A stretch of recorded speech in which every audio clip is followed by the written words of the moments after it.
Bonjour, mon ami bien-aimé.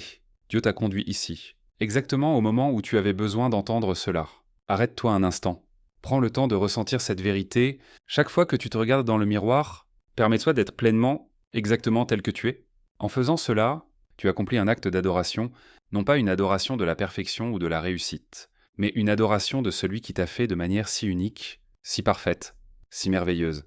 Tu es un chef-d'œuvre vivant, une composition de la pensée divine, une preuve de la créativité de Dieu, et lorsque tu t'aimes tel que tu es, tu honores cette création, tu reconnais la majesté de ton Créateur. Pense à un peintre qui prend du recul devant sa toile, les couleurs, les coups de pinceau, les moindres imperfections, tout cela a son importance. Si le travail de l'artiste est ignoré, le chef-d'œuvre reste dans l'ombre, mais quand quelqu'un s'arrête devant lui, l'apprécie, remarque ses détails, alors la toile s'anime. Tu es ce chef-d'œuvre, ton amour-propre est le regard qui donne toute sa reconnaissance à l'œuvre de Dieu. Trop souvent, nous ressentons le besoin de gagner l'approbation des autres, de la société, de notre famille, ou même de nous-mêmes. Pourtant, voici la vérité divine. Tu l'as déjà gagnée. Chaque cicatrice, chaque victoire, chaque acte de courage discret est la preuve que la main de Dieu est vivante en toi. T'aimer ne nourrit pas l'ego. Cela reflète le soin, la sagesse et la beauté que Dieu a mis en toi depuis le tout début. Imagine un jardin, chaque fleur s'épanouit en son temps, selon sa propre nature. Tu ne blâmerais pas une rose de ne pas grandir comme un tournesol, ni une tulipe de ne pas fleurir en hiver. Chaque fleur est déjà un miracle. Il en est de même pour ton existence. T'aimer vraiment, c'est dire « Mon Dieu, ton œuvre est parfaite, je la vois, je l'honore, je la célèbre ».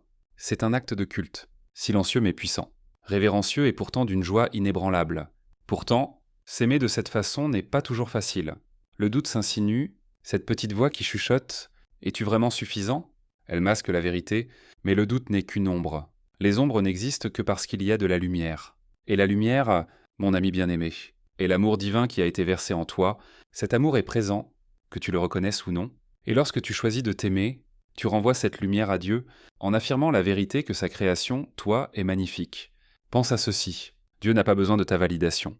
Mais l'acte de reconnaître ta propre valeur, d'embrasser ton âme, d'honorer l'étincelle divine en toi, c'est un langage qui atteint le cœur de Dieu, c'est un miroir d'adoration.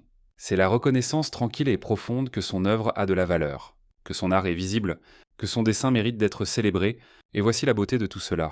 Lorsque tu t'aimes vraiment, le monde commence aussi à le reconnaître. Ta confiance n'est pas de la vanité, c'est de l'authenticité. Ta joie n'est pas de l'arrogance. C'est une résonance avec le divin. Chaque acte d'amour envers toi-même envoie une onde à travers toute la création. Tu deviens un témoignage vivant que la créativité de Dieu ne peut être contenue, que sa vision est parfaite, que son travail en toi n'est pas un accident, n'est pas incomplet, mais entier. Les autres sont inspirés lorsqu'ils te voient reconnaître ta propre lumière. Simplement en vivant dans cette vérité, tu les encourages à embrasser la lumière qui est en eux. Alors, si tu t'es retenu, si tu as douté de toi, si tu t'es comparé, ou si tu as essayé de rentrer dans un moule qui n'était pas fait pour toi, arrête-toi, respire, laisse cette vérité s'enfoncer profondément. T'aimer tel que tu es, c'est adorer Dieu de la manière la plus personnelle et la plus profonde que l'on puisse imaginer. Chaque fois que tu honores ton être, tu l'honores. Chaque fois que tu embrasses ton chemin, tu embrasses son dessein. Chaque fois que tu célèbres tes forces et que tu pardonnes tes faiblesses, tu valides la majesté du Créateur. Ce n'est pas de l'égoïsme. C'est sacré, c'est l'alignement divin. Tu ne deviens pas simplement plus toi-même, tu deviens un canal de la beauté de Dieu, un témoignage vivant que sa création, dans toute sa merveille, sa complexité et son caractère unique, vaut la peine d'être célébré. Mon ami bien-aimé, quand tu commences à t'aimer comme Dieu l'a voulu, quelque chose se déplace, non seulement dans ton cœur, mais dans l'atmosphère spirituelle autour de toi. La façon dont tu te portes change, la façon dont tu entres dans une pièce change, même ton silence commence à parler, parce qu'il porte l'autorité de quelqu'un qui sait qu'il a été fait de manière redoutable et merveilleuse. L'ennemi de ton âme a toujours cherché à déformer cette vérité, c'est pourquoi la comparaison, la honte et l'insécurité sont quelques-unes des armes les plus courantes utilisées contre toi. Parce que si tu oublies ta valeur, tu oublies la signature de Dieu dans ta vie. Et quand tu oublies sa signature, tu commences à courir après l'approbation de mains qui ne t'ont jamais créé.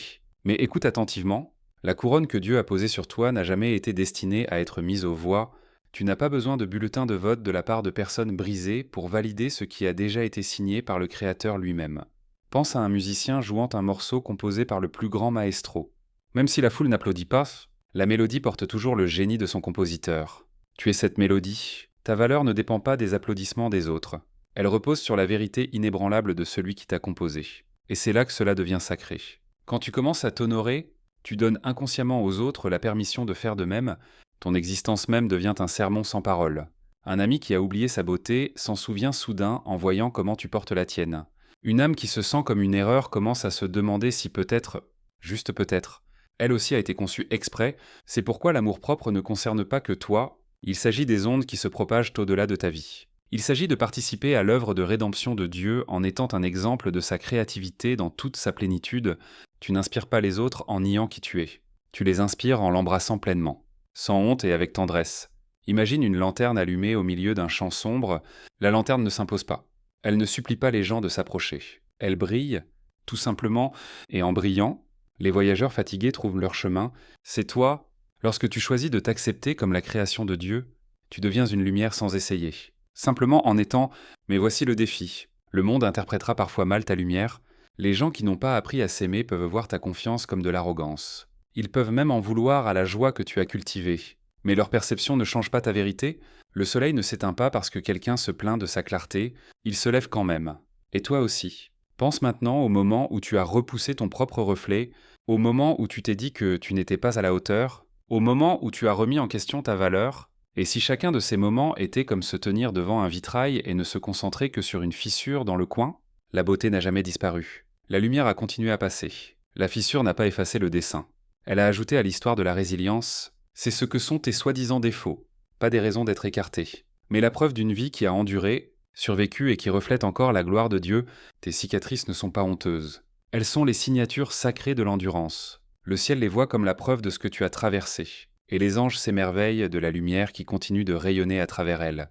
Tu ne peux pas aimer pleinement Dieu tout en méprisant ce par quoi il t'a fait passer. T'aimer, c'est dire « Seigneur, je te remercie d'avoir rendu même mes cicatrices significatives ». Et à mesure que cette vérité s'enfonce plus profondément, tu réalises quelque chose de profond. L'amour-propre se transforme en carburant pour un but divin. Lorsque tu arrêtes de te battre contre toi-même, tu libères de l'énergie pour te battre pour les rêves que Dieu a mis en toi.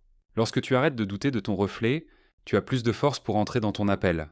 T'aimer n'est pas la fin, c'est le début de l'accomplissement de ton destin avec audace. Car Dieu ne t'a pas créé pour vivre ta vie à moitié endormi. Il n'a pas insufflé son esprit en toi juste pour que tu survives. Il avait l'intention que tu t'épanouisses, que tu crées, que tu aimes, que tu guérisses, que tu aies un impact sur des vies, et tout cela commence par te voir comme il te voit. Alors, écoute-moi, il n'y a pas de chemin à parcourir avant que tu ne deviennes digne. Tu es digne en cet instant. Tu n'as pas besoin de recevoir de permission pour t'accepter. Dieu te l'a déjà donné lorsqu'il t'a appelé à l'existence. Et à partir du moment où tu vis à partir de cette vérité, tout change. La peur dessert son emprise. La honte perd sa voix. Le doute devient un bruit de fond au lieu d'être le narrateur de ton histoire. Parce que le Dieu qui a appelé les galaxies à l'existence t'a aussi appelé, et sa voix est définitive. Mon ami bien-aimé, l'amour que tu t'accordes aujourd'hui n'est pas perdu. Il n'est pas insignifiant, il n'est pas un plaisir coupable. C'est un écho du ciel lui-même. C'est un alléluia vivant, une déclaration que l'œuvre du Créateur était bonne, que son chef-d'œuvre est toujours en train de se déployer, que sa gloire se reflète dans chaque souffle que tu prends.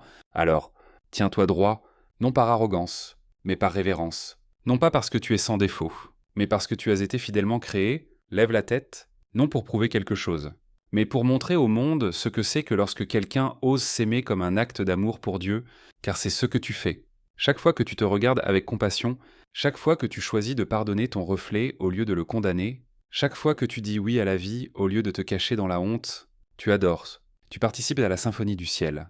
Et peut-être que la vérité la plus puissante de toutes est celle-ci. Un jour, tu te tiendras face à face avec l'auteur de ton être.